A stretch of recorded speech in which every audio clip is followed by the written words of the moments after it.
Actually, we are in the semi-finals right now, so close to the finals. So you came in just right. Crash unfortunately didn't make it today, so I'm his substitute. But I think that's okay. So let's just start into the battle. Octalon leads with a Sableye into this Staraptor. Also, for the chat, if you have questions for Shane or Rusty, can they ask you stuff about just the game?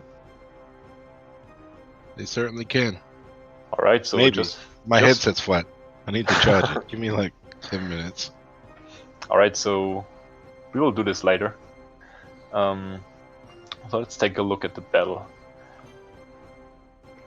So Sableye just leads into the Staraptor and gets off a Will-O-Wisp, which is just huge for the Staraptor, because now it's much less threatening for Octalon's team. And yeah, we saw earlier this Alakazam already, which is Trick, and he just tricks the Sableye his choice specs, but he has to pay this with his life, because Sableye does no knockoff and just one-hits Alakazam, because Alakazam is just a frail Pokemon. So he tries to take advantage of this by going into Gyarados, knowing Sableye is locked into knockoff. So Dragon Dance should be pretty free here. But he also has to keep in mind Sableye can knock off here and come in later, using his Prankster ability to Will-O-Wisp the Gyarados.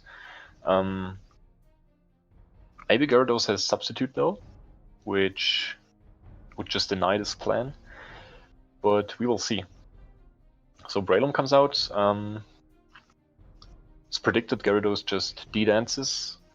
And we don't see a Toxic so this is most likely Technician Breloom, which just gets off a Spore.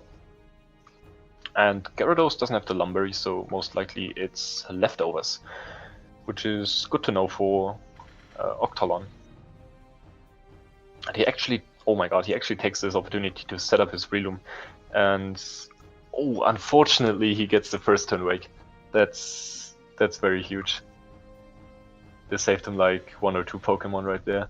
Because next turn Breloom would have just knocked out Gyarados with a Bullet Seed and maybe would have claimed another one. I'm not quite sure about this, but yeah, this was very, very lucky getting the first turn wake there. But as I said earlier, Sableye can just come in on Gyarados and Will-O-Wisp. But if Gyarados just D-dances up here twice, it could end up at the almost equal power level. Yeah, let's call it power level. Yeah, he actually misses the Will-O-Wisp, which is not too great, but Gyarados decides to attack here.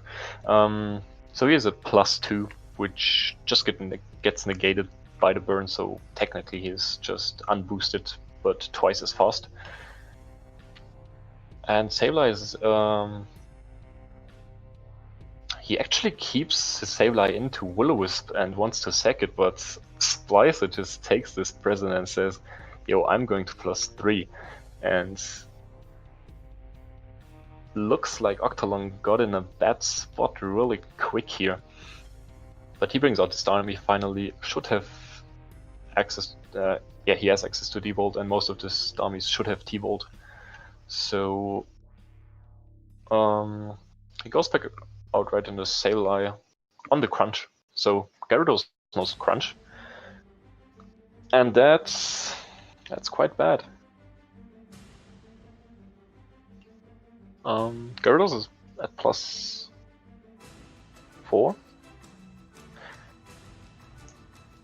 And Octalon doesn't really have a switch in for it. Smirgle can't even sport the Gyarados because it's burnt. So let's see what he goes for here. goes for nothing because he actually flinches, so Octalon loses another Pokemon to his Gyarados, which just wrecks his entire team. He has a Cloyster in the back, which definitely should live 1 or 2 attacks, but he won't outspeed him after his Shell Smash. Question is, can he live 2 attacks? If he can, this Cloyster maybe could bring the match back, I think. I feel like we will see just in a minute or less. Yeah, Crunch does nothing, Rock Blast comes out, oh, and he misses. This is so unlucky. Waterfall comes out, please don't flinch, thanks. That would have been too much.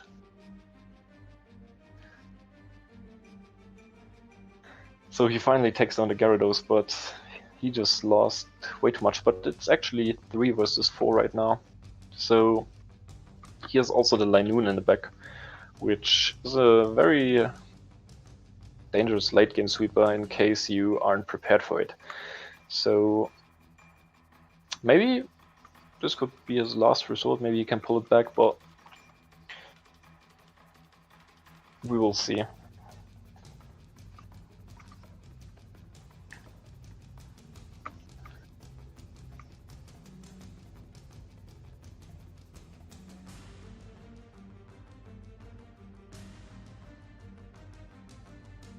So Scissor comes in.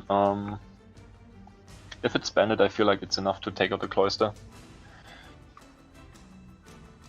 Actually, he doesn't even have to predict anything, he just has to go for a U-turn here. But he takes out the Cloyster. The reason I said he just has to U-turn here is because it also covers the possible Starmie switch in. And if the Starmie is Life Orb, I think Hydro Pump could be enough to take out the Scizor. So, in case he didn't want to risk losing a Pokemon without claiming another one, U-turn was the play, I feel like, but yeah, this Scald does nothing.